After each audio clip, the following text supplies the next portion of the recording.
Hello, everyone, and welcome back to the podcast. I am so happy you are joining us today. I am Alice. Hello, guys. It is great to be here as always. I am James. Today, we have a very special episode for anyone who loves traveling but wants to move beyond the basic vocabulary. Exactly. When you are a beginner, you learn how to ask where the bathroom is or how to order a coffee. But what happens when things do not go exactly as planned? Or what happens when you want to ask a local for detailed recommendations? That is exactly what we are covering today. We are aiming this episode at intermediate learners, so B1 and B2 levels. You are going to hear more complex sentences, a few very common phrasal verbs, and some great travel idioms. We're going to do a long role play today. I will be a guest arriving at a hotel, and you will be the hotel receptionist and concierge. Sounds like a plan. We'll deal with a slight problem with the reservation, and then we'll dive into planning an itinerary, talking about local food, and avoiding places that are just too crowded with tourists.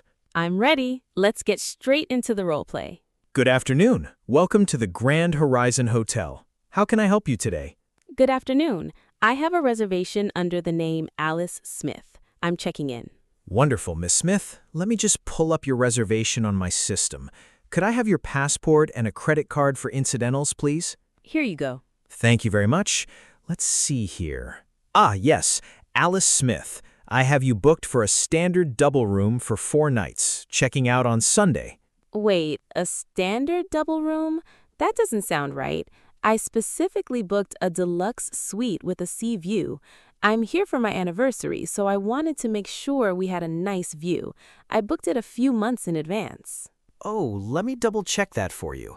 I apologize for the confusion. Please give me just one moment to look into the booking history. No problem. Take your time. Okay, I see what happened here. It seems there was a glitch in our system when the booking was transferred from the travel agency. It registered as a standard room on our end.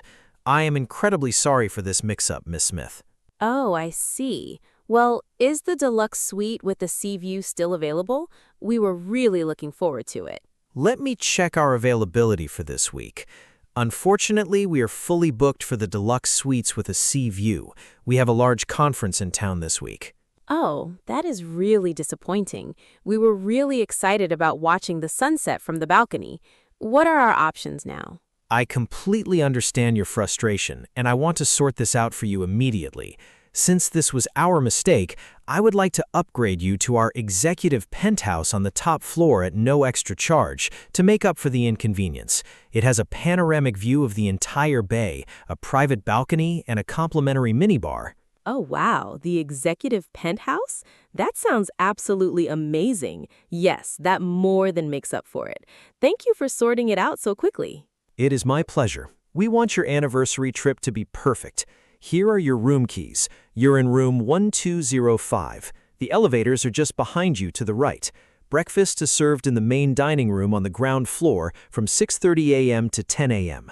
Perfect. Does the room have a safe? Yes, there's a digital safe in the closet. You'll also find 2 complimentary robes and slippers. Now, is there anything else I can assist you with before you head up to your room? Perhaps some recommendations for your stay? Actually, yes. We don't have a strict itinerary yet. We want to explore the city, but we really want to avoid the typical tourist traps. Do you have any recommendations for places to eat tonight that are a bit more authentic? I would love to give you some local tips. If you want something truly authentic, I would suggest avoiding the restaurants on the main square. They tend to be quite overpriced and the food is not very traditional. Instead, you should check out a neighborhood called the Old Quarter. It's a bit off the beaten path, about a 15-minute walk from here. The Old Quarter. Got it. Any specific restaurant there?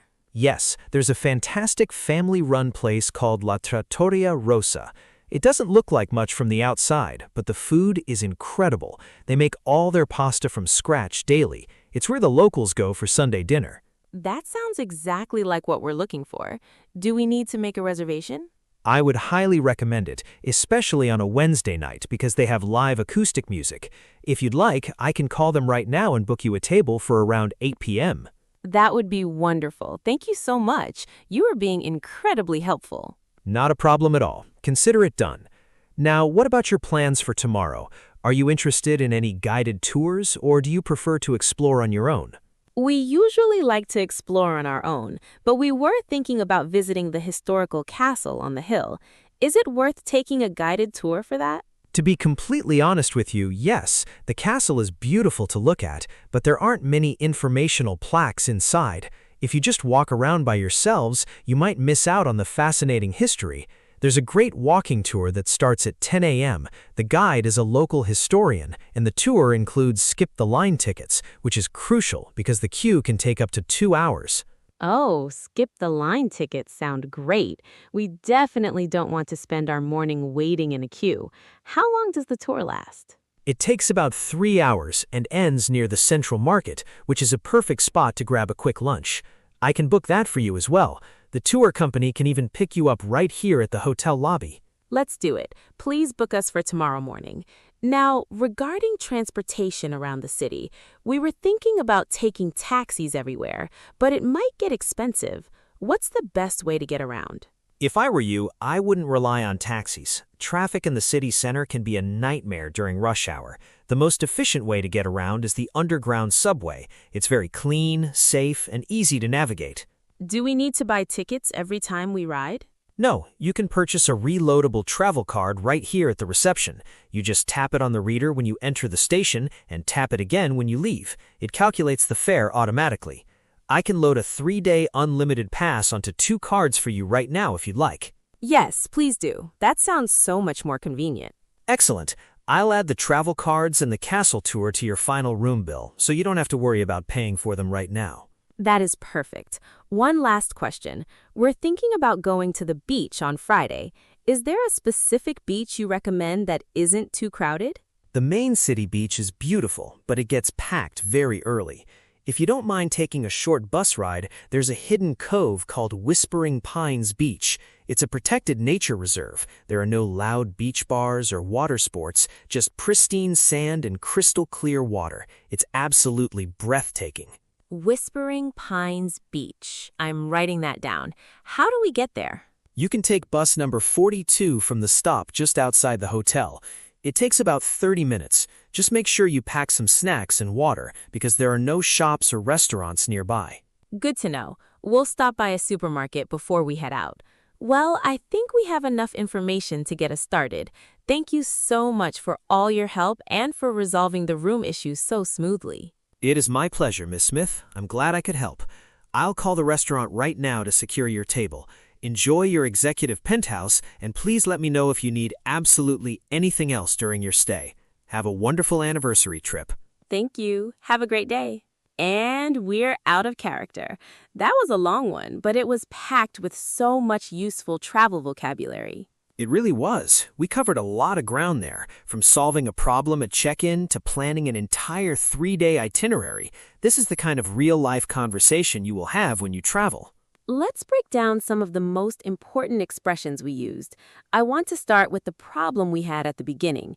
I booked a nice room, but you said I had a standard room. When you realized the mistake, you said you wanted to sort it out.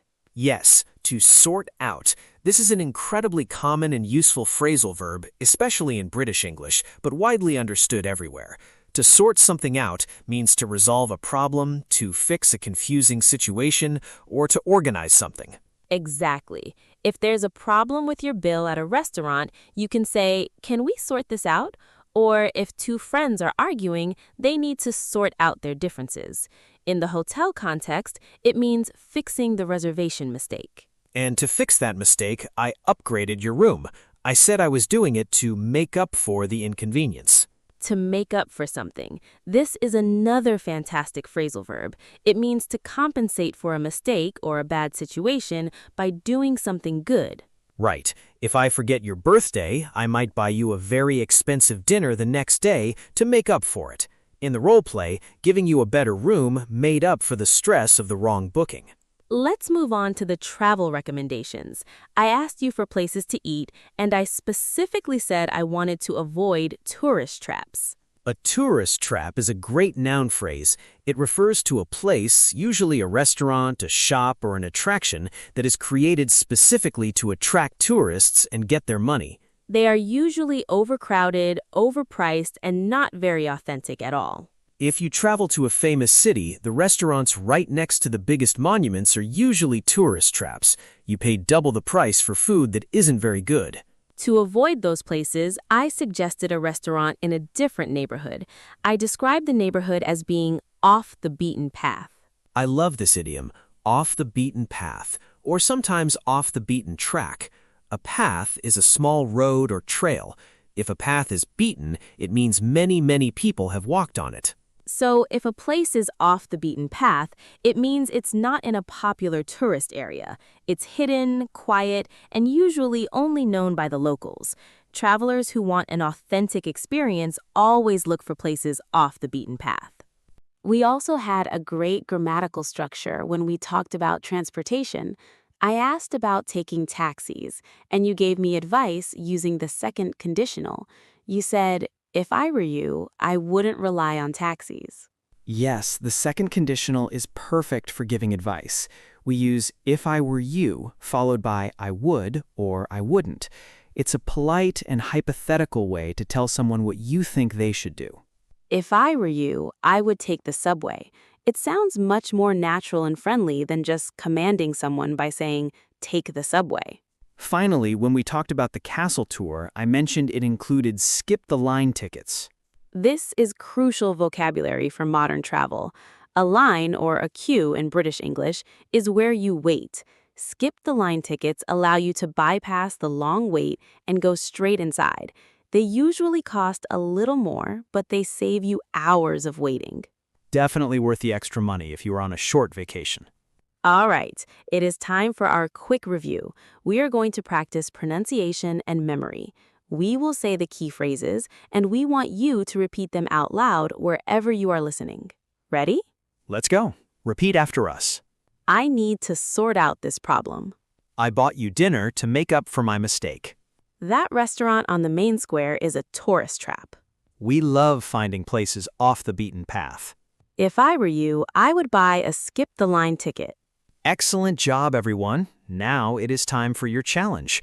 We want you to practice your writing skills in the comments section on YouTube. Your challenge question today is, tell us about a time you visited a place that was off the beaten path. Where was it and why did you like it? Or, if you prefer, tell us about a time you fell into a tourist trap. We read all the comments and we love seeing you use the new vocabulary. So don't be shy, write your story down below. Well, that brings us to the end of today's travel episode.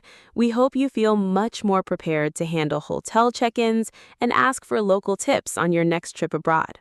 If you found this lesson helpful, please give the video a thumbs up. It tells the YouTube algorithm that our content is good, and it helps other English learners find us. And make sure you hit that subscribe button and turn on notifications. We have new lessons coming out every week, and you don't want to miss them. Thank you so much for spending your time with us today. Keep practicing, safe travels, and we will see you in the next episode. Bye, everyone.